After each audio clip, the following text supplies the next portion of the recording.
WeSurf is recorded at the Newsstand Studio at Rockefeller Center in the heart of Manhattan and is distributed by the Swell Season Surf Radio Network.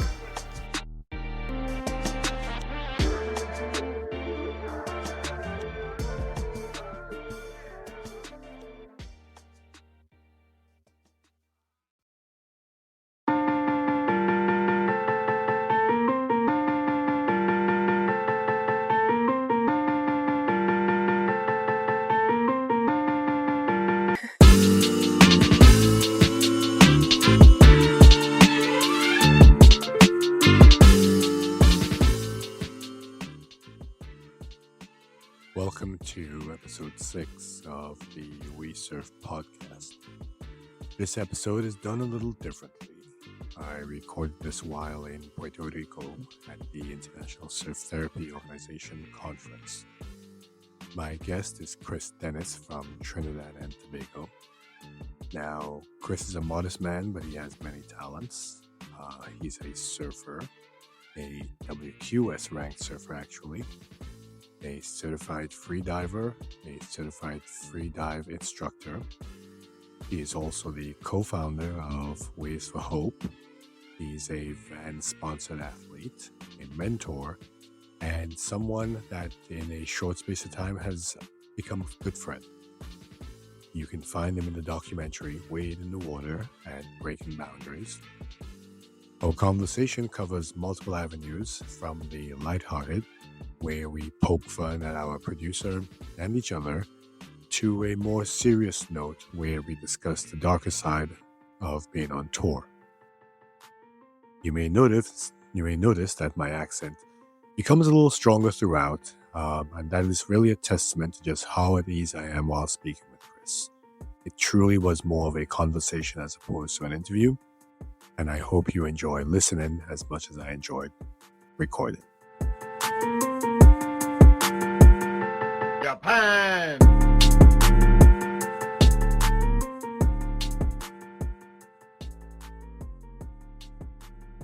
Okay, everyone, thank you so much for joining us again. As promised, we are back again. This time, our location is a little different. We are no longer in the Rockefeller Studios in Manhattan. I'm sorry about that.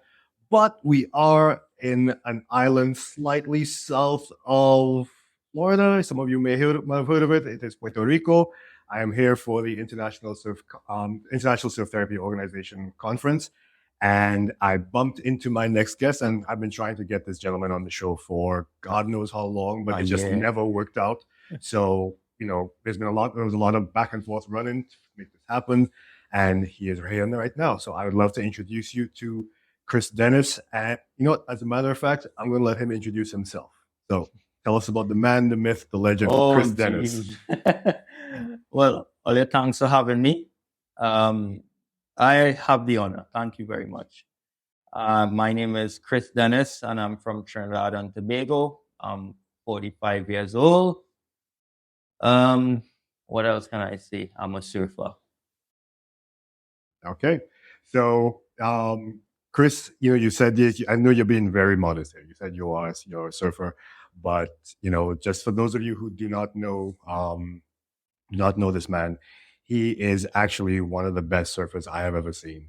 And, so speaking about surfing, let's start off with that. Tell us a little bit about your surfing. How did you get started surfing?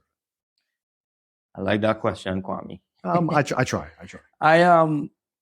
I grew up in rural Trinidad. Grew up really humble, meaning, super poor. Like I was one of those kids that would be selling seasoning, hot pepper at the side of the road. All right. Surfing wasn't in my headlights. I grew up in a small village called Balandra, Rampanalgas, Balandra. Okay. Ironically, Rampanalgas is the name of the village I grew up in, which to Rampal, which means to fall on your ass. Yes, Trust me, our West Indian listeners will, they'll appreciate it. So just let it out, let it go. But you being a fellow West Indian, you would understand what the culture was back then. I was born in 1978. All right. We weren't as advanced as we are now, even though I question what is advancement these days. And so I grew up in very rural times where one car would pass, you probably hear one car passing on the road for the day. I had a real special childhood, I would think. I wouldn't take it back because I grew up next to the ocean. Even though I grew up poor financially, I was rich in so many other ways. Right. I grew up next to the ocean. When I opened my eyes, the first thing I would see would be the ocean. I lived in a house on top of a bit of a cliff. And when I opened my eyes, because I shared a bedroom with my brother and sister, I would see the ocean. I think that nowadays people are paying any amount of money to have that kind of a view. But to move on, I also grew up where my backyard was a surf break. And it was actually a hidden surf break. And it's only people, like the people of means who had beach houses, only them had access to that beach. And I remember the first time I saw surfing, I was 12 years old.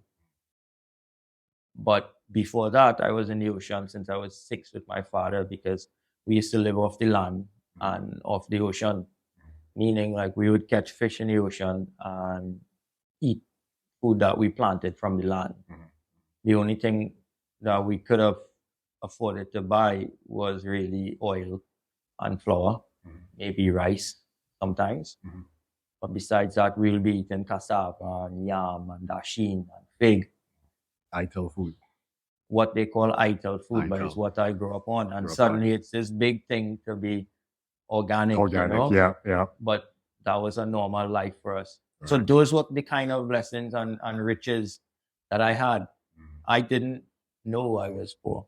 Right. I honestly didn't know I was poor until entering high school. High school, those age groups, is a brutal time. Peer pressure, bullying, a real brutal time. And but surfing was one of the things that really saved me from going on a path of the whole drugs and maybe gang. And when I saw surfing for the first time, I was standing at the cliff looking down, and I see these two white guys. They came to the beach house, and I just saw like a swell rose up, and I just saw like these guys just looked like they were like floating on the water, but going along the same direction that the wave went. And my first instinct was, what the hell are these people doing outside there without a spear gun? Because we only knew the ocean as food, as a resource for food. Right. And to give you more context, in the back of my house is where you would have done shark fishing. So what we used to do was we would get like 8 to 10 pounds of like old fish and pong it up in a barrel and make chum. And on the low tide, pour the blood from this, 8, 10, even 15 pounds of like old fish, beat fish. And when the tide was coming up, you'll see sharks just coming in the bay like this. And we would fish to catch them. That's what my father and they would do. So to see these guys surfing in that water, I was like, oh, you're mad. Oh, you're crazy. But that image stayed with me because I never saw the ocean used in such a way. And I didn't realize that getting older, 12, 13, 14, those teenage years, how difficult they would have been in many ways for me, going through that whole phase of being rebellious, going through that whole phase of feeling lost or feeling like I'm dirt because I was poor. Then entering into public high school and seeing, other children who were a little bit, probably a little bit better off, and suddenly coming to some realizations mentally that, because I lived in our bubble. We didn't have some things, and that's fine. We didn't have electricity, but we had candle and we had the moonlight. Right. We didn't have chocolate cake and ice cream, but we had crayfish and we had yam. Right. We didn't have purified drinking water, Mhm. but we had the river water. But it was where Trinidad was in a transitional phase at those times where in the 70s, we still had places where white only clubs. We still had spaces only where black and white. Yes, little Trinidad. And it was kind of like, it wasn't like blatant in your face, but it was known. But it was known, yeah. But I live in the countryside, and I would only hear about these stories. I never had to experience that Port of Spain Right.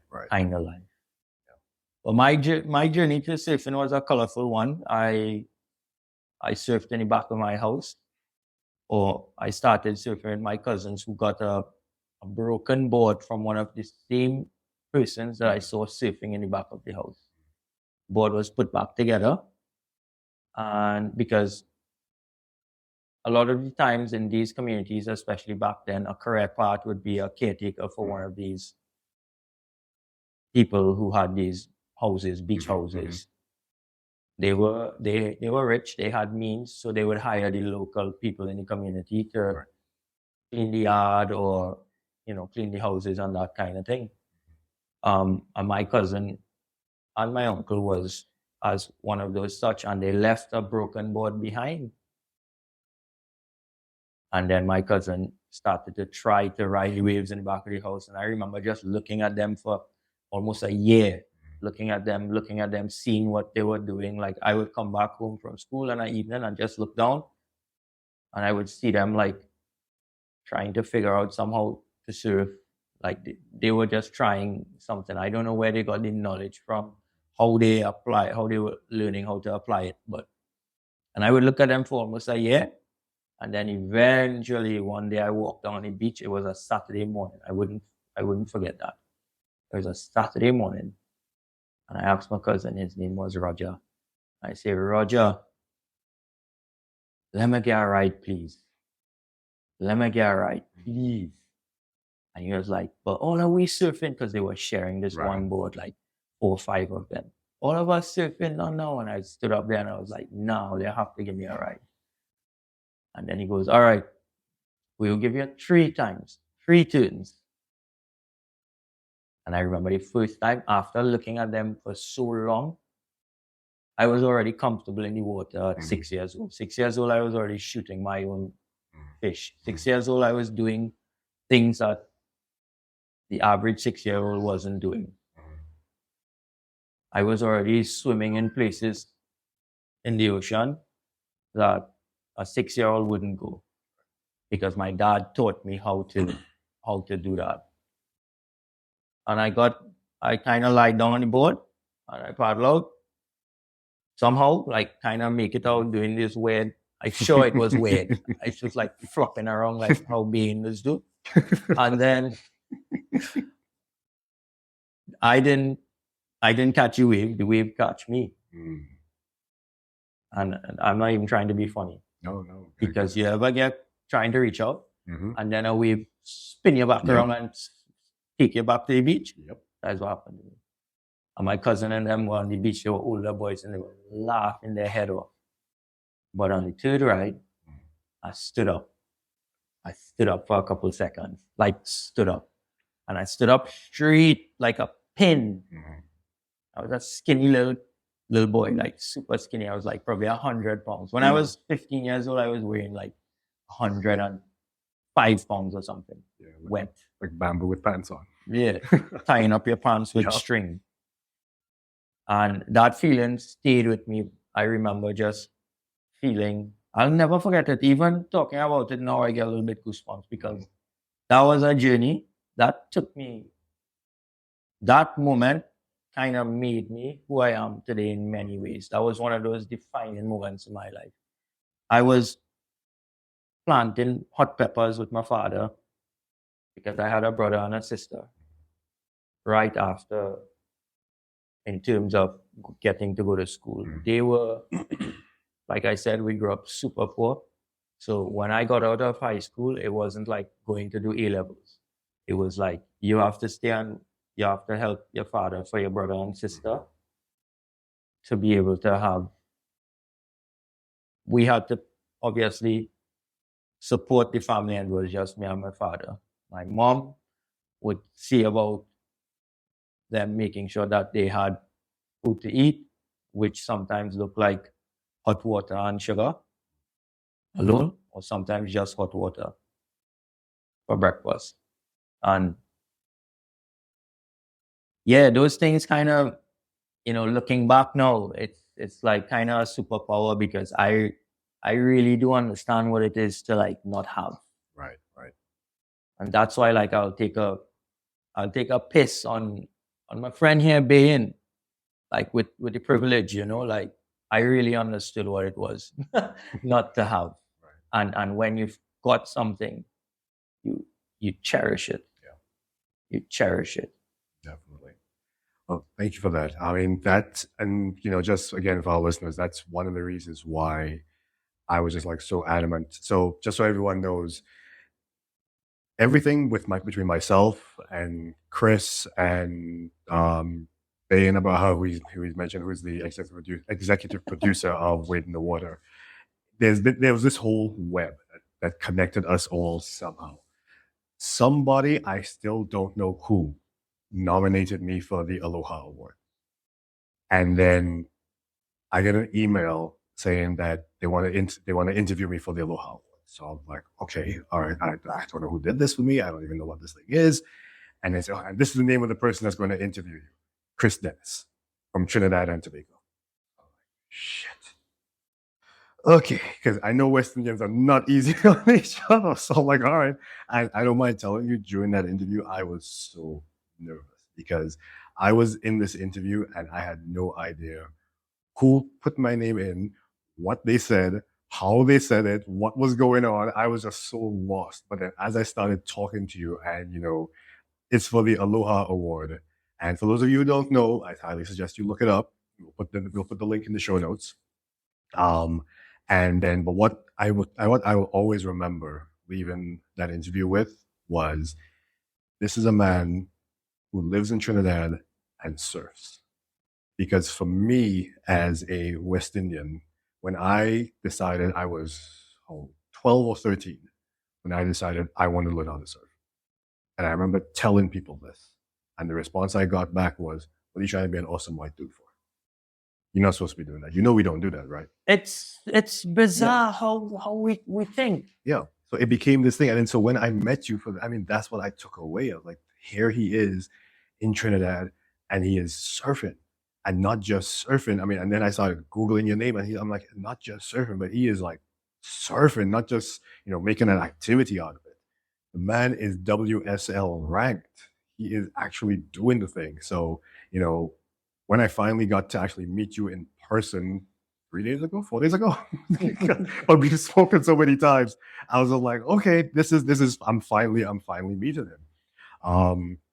But yeah, so again, I know I said in the beginning, and I'll say it at the end, but I'm saying it right now in the middle. Thank you again for agreeing to be on the show, because I appreciate you and you guys. I just, let me just say this, please allow me. Please. It's difficult to talk about accolades and how many things I've done. And that's really difficult to do. Yes, I can speak about them. But what I've learned along the way, and I'm glad you said what you said, is that you could have $1 million in your bank account. You could be the most winningest, most surfer. You'll be lying down on your bed sick, and none of those things would matter. Right. What matters would be relationship. I do care about those things, especially back then. They were my life, and it mattered to me. But along the way, I learned that the real things that really matter to me is relationships. relationships matter. Definitely. Relationships is all you have. It don't even matter the rest. And that's what's important to me. So you'll probably have to prompt me some more to No. because it's difficult. I trust me. I can slide you because I know you said relationships. So now what I'm going to do is have you speak about Waves for Hope, the organization you co-founded, because again, you're not just a surfer. You're also giving back to your community, and not just giving back. You are giving your time and your energy and your effort. And so I'd like you to speak a little bit about the organization that you helped co-found. Well, let's start off with why. When, like I told you earlier, I was one of those kids in many ways, except I was also lucky in many ways. I had both parents. The kids we work with sometimes only have one parent or don't have any. Both of our head mentors don't have any parents, really. And it's incredible because when I started surfing, I won my first contest, national title, in 1995. I didn't know anything about contests, like I said earlier. And when I won my first, I didn't have a surfboard. I borrowed a board for every heat. I showed up on the beach hitching a ride to get to the beach. I'm going to stop you a second. So you use a different board for every heat. Now, so he's using a different board for every heat. And there are people out there who pretty much come take a board. No, not that one. No, not this one, because they have a full-on like quiver of like 12 boards and whatever. And you are just borrowing a board, different one for every heat. Never ridden the boards before. And that's what you're using for every single heat. Because I didn't have a board. Yeah, you didn't have a board. Somebody saw me walking outside the road and go, "Hey, there's a contest up at Toko, which is like 40 minutes away. Why you don't come?" I don't know anything about competition, but I knew how surfing made me feel. And while we were in our little bubble surfing in the back of the house, we didn't even know that we were like, I was getting better. I didn't even know, like, all right, how do you figure out this? We had some access to like old magazines, and there would be like the Surfer magazine or the Surfing magazine with a picture of Sean Thompson doing a vertical turn at Cave Rock or something. And I would cut them out and stick them on my wall because I was trying to figure out, how did he get to that position on the wave? I remember cutting out images in the magazines that impacted me as far as maneuver and stuff. And the first thing I would see when I wake up was those images. And the last thing I would see in candlelight before I go to bed was those images. I didn't know that was called visualizing. It was just instinct. Fast forward to gaining a bunch of accolades. Whenever I left Trinidad, and those are long stories. There's a lot of, this is a journey, man. It's a journey. I don't want to make this thing seem easy. It was never easy. Right. And I've encountered all sorts of things at home, all sorts of things on the road. I feel like I've lived a million lives. But every time I would get out of the country and come back home, when you travel, I always like saying this because it's just my truth. It speaks to me. When you travel, especially coming from where I come from, people like me, we weren't supposed to travel. We weren't supposed to even set foot next to the airport. When you travel, you get an education that no university could ever give you in the world. So whenever I went back home, I certainly started really seeing life through different eyes. My mind's eye was very high. And then one or two youths would see you walking with a surfboard and they wanted to try. and then you would be pushing them in little white water before your surf session. Mhm. And I must admit, it started selfishly because a lot of times it was just me alone. Mhm. So I was like, wow, what if I teach one or two of these guys to surf? Maybe they'll be out there as a company. Right, right. But then I didn't know I was building trust. So you break the ice with the surfboard. You're building trust because they are trusting you to hold the board and help push them into waves. And then, having trust in a relationship with us creates that bond. Yep. And then you suddenly start, after those trust and bonding, you suddenly start hearing about the challenges that these kids were facing. Now, I always knew we face challenges in our communities. I always knew that, but I was never able to connect the two with surfing. And then, like I said earlier on, one kid will turn to 2, and then before you know it, it's 8, and then 16, and then 20. And every Saturday morning, it was a pandemonium by my house. Kids would literally leave in their village and walk up the road half an hour and come and sit down in the yard waiting for me to wake up. And it's either I'll be teaching them doing repairs, I'll be teaching them how to read, I'll be looking at their homework. My mother will help me fix food for them to eat. And then it was so heartbreaking because I was thinking what's happening here? Did their parents send them, or don't they have parents? But I knew of the struggles because then they started talking. And those were real powerful times. I spent a couple of years doing that, and it just started growing. And it started becoming real overwhelming because I didn't have any formal therapy training. I didn't have any trainings in anything. I just knew that something was happening where this was impactful, this was meaningful. But I must say that before me, it was my mother. I would see my mother playing music for the kids. I would see my mother having Sunday school. I would see my mother volunteering her time because we don't have anybody in the school as the guitar player for the choir. Okay. I would also see her take some of my clothes and pack it up to take it for people who are less fortunate than us. And imagine that, less fortunate than us. That was amazing because we were less fortunate as well. Right, right. But that's what, I think as far as inspiration goes, she is my biggest inspiration.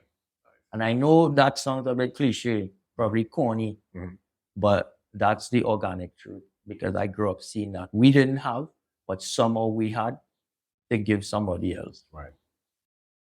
And that's how the organization started. It got to a point where it was just me, no structure. And it was real heartbreaking. And it got to a point where I couldn't separate my reality to their reality. I remember there were times I was battling a lot of mental things and being angry at my country, being angry at my community. How can we treat or allow these things to happen?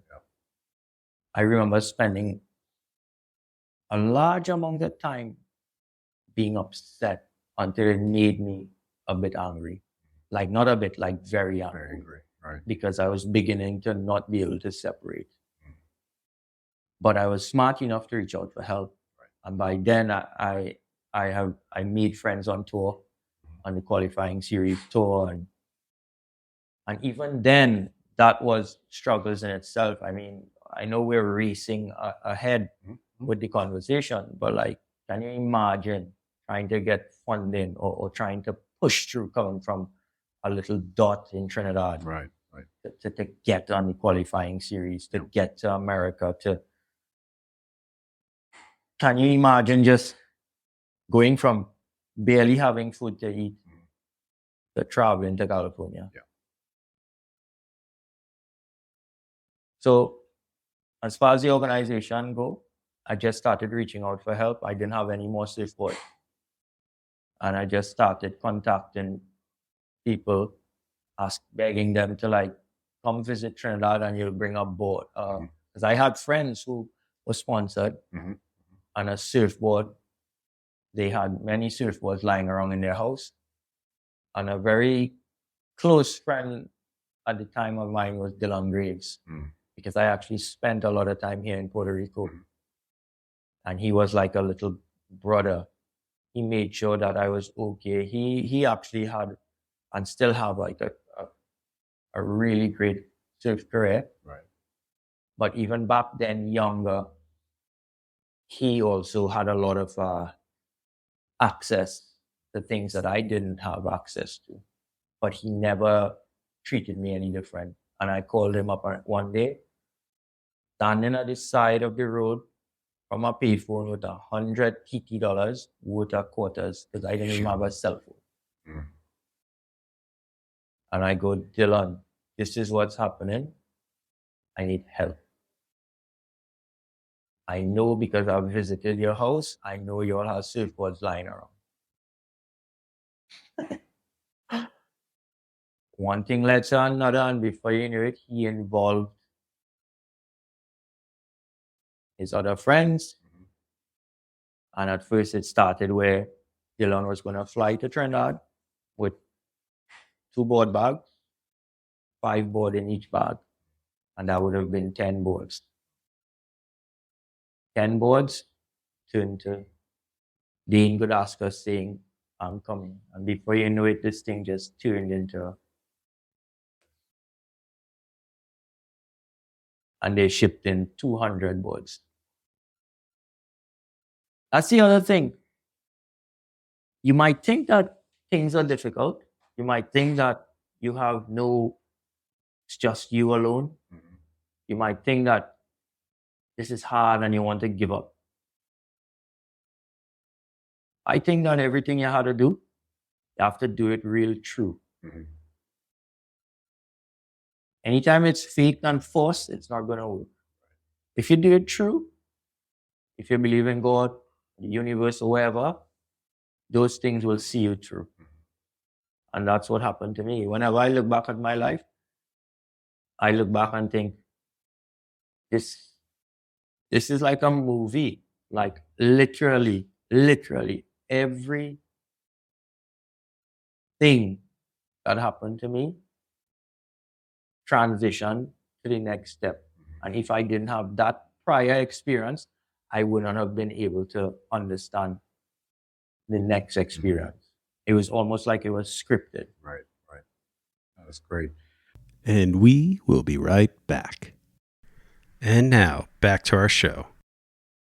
Yeah, I mean, so you and I just spent, when did I get here? Wednesday? You and I just, seems like it's been like 3 weeks already. But you and I just spent literally from Wednesday, Thursday, Friday. We're recording this on a Saturday, the last 4 days at ISTO. And, listening to people talk about surf therapy, and now hearing you say this and giving your story and just how you started Ways for Hope, which we will put a link in the show notes for. Just hearing you talk about Ways for Hope and how much work you had to put in to get that to happen. Because I think what happens with so many people is they just almost give up too easy. And part of the reason they give up too easy is because like, oh, this is not working, let me try something else. So it's not really something that they believe in that intently. But it sounds like, you were like, look, I see that. And hearing that you got angry at what you saw happening because you were taking on, the trials and the tribulations that your kids were bringing in with them, and you were taking it on as part of your own. To me, and I'm sure to our listeners as well, that just shows just how much you cared for this and how much of a passion it was for you. So, you didn't, but I'm just going to say this point blank. I would never apologize for that, because that right there me shows that you were so impassioned and you wanted to help these children. You wanted to help them and get them to that next step with you. Like, so yeah, that was perfect. I must say something though, like we need to understand that, like, yeah, you might feel lonely or whatever. You really have to understand that you never really do anything alone. Huh? Right. True. Towards, in those dark moments, yes, I felt alienated. Yes, you feel alone. But when I look back, something was happening. Right. Now I'm co-founder with my wife. And she's been an amazing and important part to the work that we do. I'm not alone anymore. Right. And that's special. As far as like belief and having the motivation to carry on, you would literally see children not being able to go to school, right? Because they were too poor, and school wasn't a priority. What was the priority is, how are we eating today? Right. Right.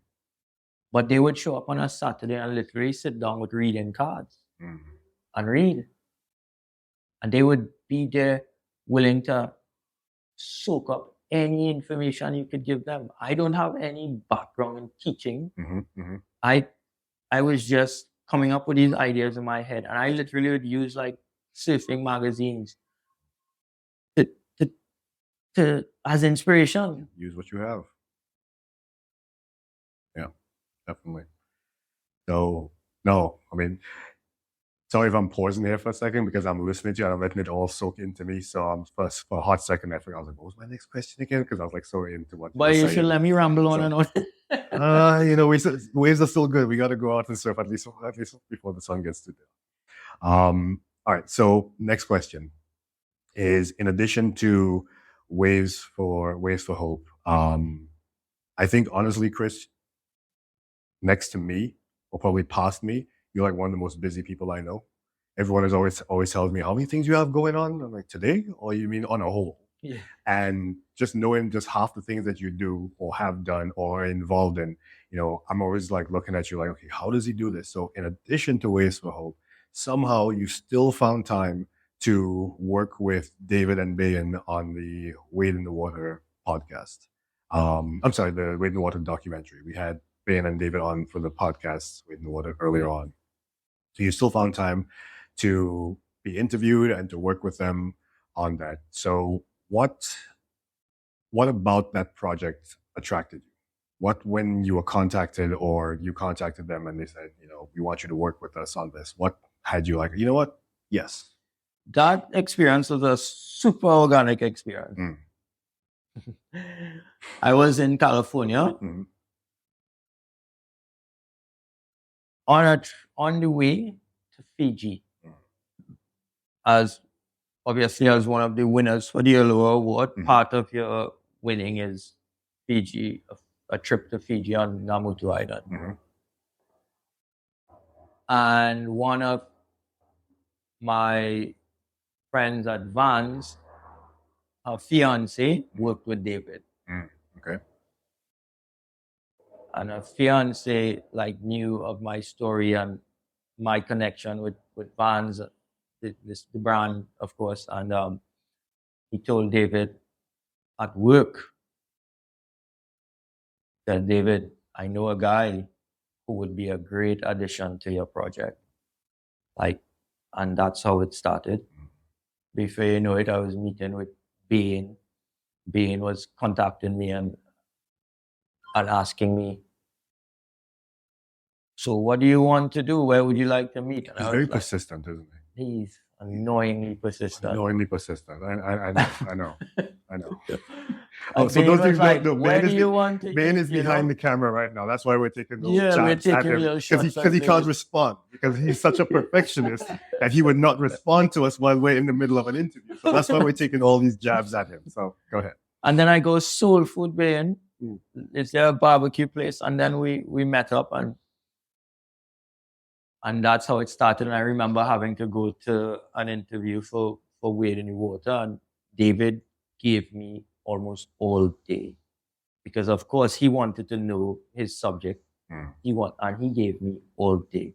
We rode in the car together. He took me to his home. We had a meal together. We talked hours. And I guess, he decided, what, this would be a good fit for our project. But you've got to understand something. Culturally, my experience versus the American experience is different. However, traveling back and forth, I do have a decent understanding of what is happening and more importantly, the responsibility I have as a buyer, as a surfer of color. I'm not going to go into what your role in the documentary was because I don't want to spoil it, because I really want people, you need to go see this documentary. So I'm not going to go too much into it. But let's just say, you spoke about it very candidly and with your relationship with the ocean and how you see the ocean, excuse me, and how you view the ocean. And for me, the word is spirituality. I know some people that's not necessarily their word. I think during the documentary that word was used as well for the connection between us and the ocean. So what is your connection? How would you describe your connection to the ocean? You have to go back to the source for me, and that was the ocean was a source of life. Literally, without the ocean, I would have died. Right. Literally, in the most literal sense. No food. Right. The land. I could be vegan like you, but we wanted to eat the fish, And what was it again? What does vegan stand for? What's vegan an old word, an ancient word? Sure, you want me to say no, that? Say it. I might have a bunch of people hitting me up on my social media being upset if I say that, But it's just a joke, It's vegan is a word, I guess. It's a joke. Yeah. Vegan is a word that the ancient people would use for bad hunter. For being a bad hunter. No. He told me this earlier, and I found this so funny. So this is like, I'm going to be making T-shirts about this. So no, I'm letting people know now. Do not hit him up being angry. It is hilarious. I'm leaving away smiling at that one. That is pretty funny. So, and I know a lot of people who will take that and just like my brother in particular, take that and just No, but my wife is a vegan. So, oh, my wife is a vegan. Oh, so I can send this to her. Yeah. So you might not be going home. I might go home, but I might be outside with the dog. No, sometimes I do eat vegan. Yeah. Sometimes when she cooks, and I do enjoy it. Right. But coming back to what the ocean was, life for me. And as I've gotten a bit older, and it has become a source of inspiration. It has become a source of healing. It has become a source of, stayed that source of life, not just for me now. To be quite honest, 70 other youths. Nice. And growing. Nice. That's great. That is great. I'm being cognizant of the time because the way we set this up is at the end of this, I have fast fire questions, which can pretty much be answered in 1 or 2 words. And then I give you the opportunity to fire any question that you want back at me, except about my diet, because forget that. That's the first thing that comes to mind. No, pardon, that's off the table. Why are you vegan? Okay, we'll get to that piece after. So why? We'll get to that piece after. So what happened? Slow down, partner. Slow down. Let's get there first. What happened to you? So, yes, again, to our listeners, as you can see, when I'm speaking with my West Indian brethren, it goes back and forth. It's what we do. It's what we do. So, last question for you is, so you mentioned Vans, and I know you're sponsored by Vans, and something you had said a little earlier today about, being on tour with the WSL tour, and, there are I mean, a lot of people who are surfing, especially the up and coming youth, that's where their brain is. They center like, oh, I want to be a professional surfer.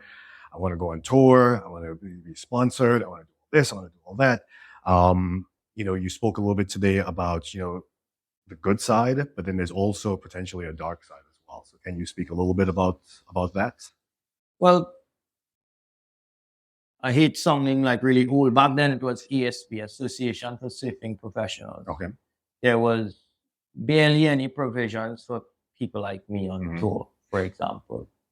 And at one point, being on the qualifying series, they counted, I think it was your top 5 results. You're allowed to do any amount of contests, but they count your top 5 results for your year-end rankings. It was super hard. And one of the things I always wanted to point out is having grit. And having determination, having discipline above all. Because discipline is the only thing that's there when determination isn't, when grit isn't. Discipline. When everybody would have been out partying and looking for girls, I was sleeping on a board bag in the ground, sharing with somebody, and I was at home trying to figure out how am I going to win my next heat the next day. Those are some of the qualities that you need for that level. And now there's a host of different types of people on tour, and you see it, the ones who are doing well, those are the prominent qualities, but everybody on tour has it, The dark side of a lot of the times that we don't talk about is transitioning to civilian life after tour, after competing, and it's a real unhealthy thing.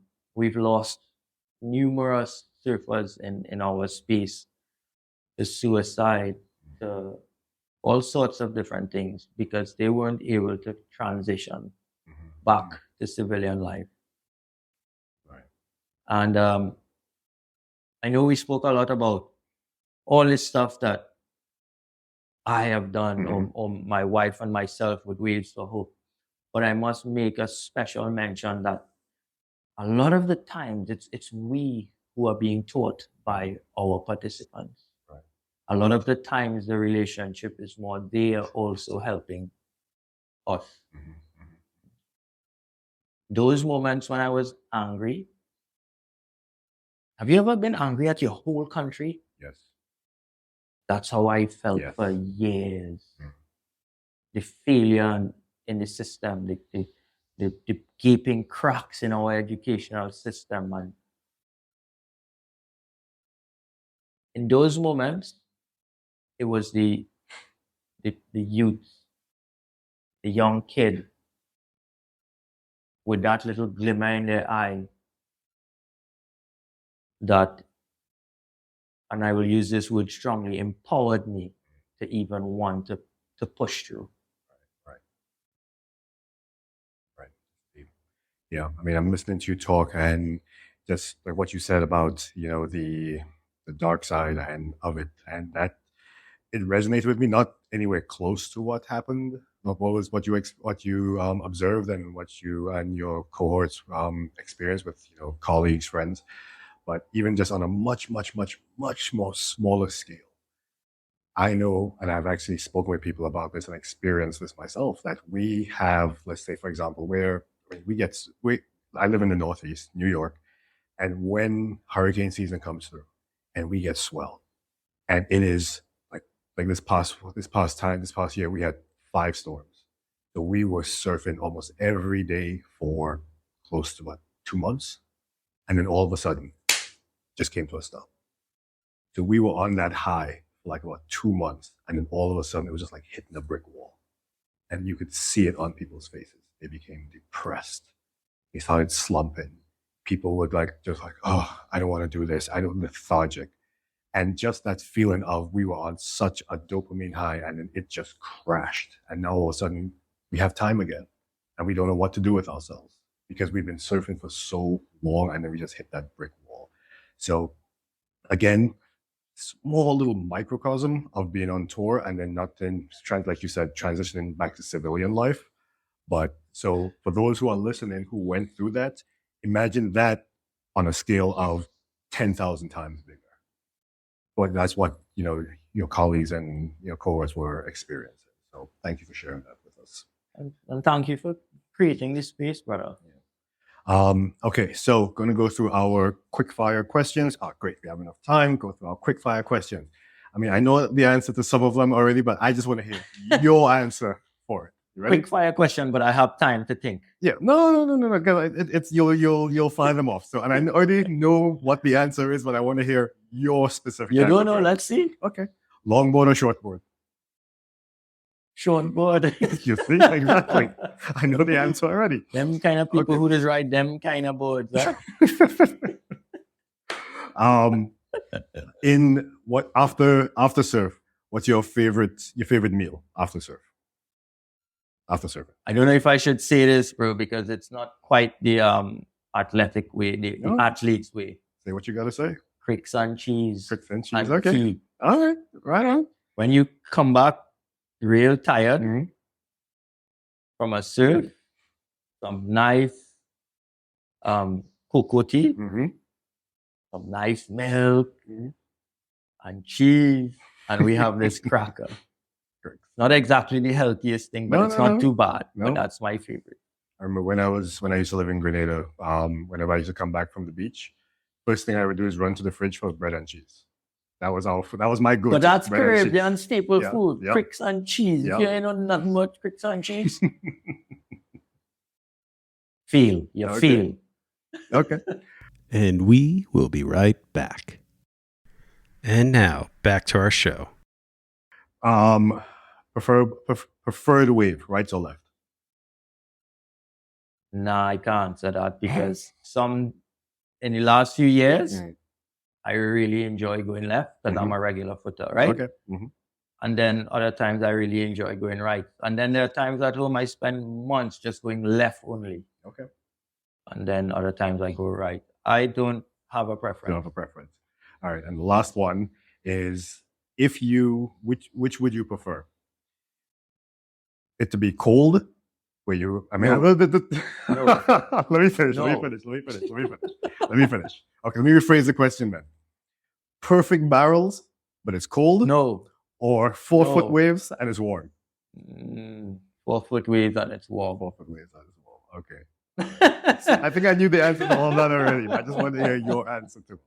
Okay, so like I said, yes, we're still on time. So now is the chance you can fire any question that you want at me, and I will answer them to the best of my What ability. happened to you along the way coming from the Caribbean and you end up a vegan?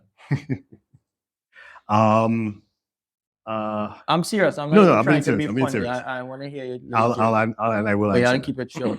Yeah, I'll keep it as short as possible. I have about 9 seconds. So, so what really happened was, that's our time. I'm sorry. I Oh, can't come answer. on. Okay, so growing up where I grew up, my mom was she was a woman ahead of her time. So there was no such thing in our house as organic this, organic that. She was just like, I want my children to eat properly. So her rule, and I still have it to this day, was if you turn something around and you look at the back of it, if there's something in that food that you cannot pronounce or you have to stumble over it, we don't eat it. So if you had to go, hide your milk, okay, then you put it down. We do not eat that. And I still follow it to this day. So growing up, yes, we did eat a lot of, we ate fish, we ate chicken, we ate meat, but it wasn't an everyday thing. They were like, one day we would have just vegetarian or vegan food, and the next day we'd have chicken. And then the next day we'd be back to that again. So like a lot of chana, a lot of chickpeas, that sort of thing. Then when I started older, I actually suffer. I have some, I don't know what it's technically called, but in a nutshell, I have a hole in my heart. So I have to be very careful about my diets, exercise, that sort of thing. Now, other members of my family also have it, But Wow. mine is the one that does not bother me because I constantly am taking care of myself with wellness and with health and so on. Do we Yeah. have time for me to thank you for sharing that? Yeah, Kwame? no problem. Do I have time to ask you one more question? Oh no, I'm not finished with the vegan piece yet. There's one more part to it. Go ahead. Okay. So then I seriously began to study yoga. And growing up, again, my mom, she was the one who introduced me to it. And I began to study yoga. And one of the portions of yoga, sorry, no worries. It's all part of it. It's my dad's birthday today, Oh, well, and I'm trying to happy birthday. get a camera call Cool. to him. Okay. He played a real large part in my life. Nice. He taught me what work ethic was. Epic. Excellent. Yeah. Ben and I actually having a discussion about fathers this morning as well. But to wrap up the story really quickly, yoga, one of the parts of yoga is ahimsa, which means no violence or non-violence. And one day I sat down and I thought to myself, I cannot say non-violence when I'm still when the food I eat was killed in a violent manner. And I recognize that's just me personally. So I never try to yuck anybody's yum and say, you shouldn't be eating this or you shouldn't be eating that. This is my personal journey. So, and it wasn't something that I just woke up one morning and said, I'm vegan and I was fine. It took me a very long time to get to the point where I can actually turn away from food. I would say for the first 3 or 4 months, really, I was looking at pigeons and squirrels in Central Park, looking at them like, I can catch you and eat you. I'm hungry. I'm hungry right now. I was seeing iguanas. I was like, boy, stop it. And then afterward, it just became easier and easier. And I personally found that I was feeling a lot better. So that's how it is. That's why I ended up here. And what's your inspiration for doing what you do? Like you moved from the West Indies, went to school in Florida, correct? Yep. Ended up in New York. What's your inspiration for all that you do now? What was it? My inspiration for doing everything that I do now, it's very easy to understand because I'm looking at it right now past your shoulder, the ocean. Honestly, and I know, again, that sounds corny and cheesy, but that is it doesn't sound so. Because at first, I learned to surf in New York. Because up until that point, all I was hearing was, we don't do that. What are you trying to be an awesome white boy for? And I let that get into my head and convince me I could not do this. I'm not supposed to do this. And then September 11th, 2001, I was supposed to be in the second tower. I had a meeting in the second tower. And I forgot some paperwork at my office and I went back to get it. And if it wasn't for the fact that I forgot that, I would have been in that tower when it collapsed. And at that point, I said to myself, you know what? Forget what everyone else has said. Because I had survivor's guilt for the longest time. And I said, forget what everyone else has told me. I need to do what I need to do because life is short. There are people who died on that day, and I'm still here. I'm not just going to sit around and waste my life. I'm going to try my best to live my dream.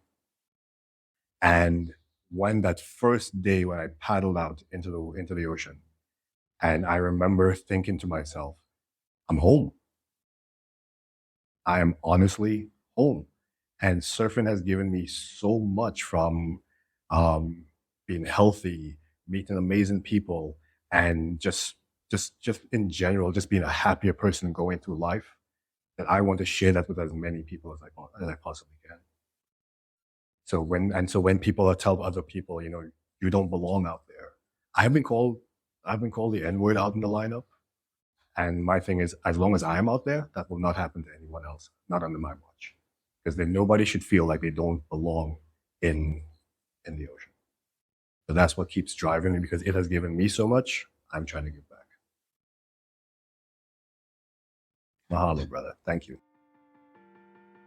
So, as you can tell, Chris is a pretty interesting fellow. I think we may have to end up doing a part 2 to this interview, because I think that we just got the tip of the iceberg. There is so much more to tell. I would love to hear more about what it was like him being a surfer of color on tour, opening up a nonprofit in another country, and just the general work-life balance of trying to get everything situated and set up. So you never know, we may be able to get him back for a part 2 for this interview. In the meantime, but until then, I would like to thank Chris, of course, for agreeing to do this interview. This was a Bayan Abraha production, so I definitely would like to thank Bayan for being our producer on this one. Also, I'm very much aware that Chris and I took some pot shots at him, so Bayan, thank you for taking it in stride and having a sense of humor about it. I really appreciate you, brother.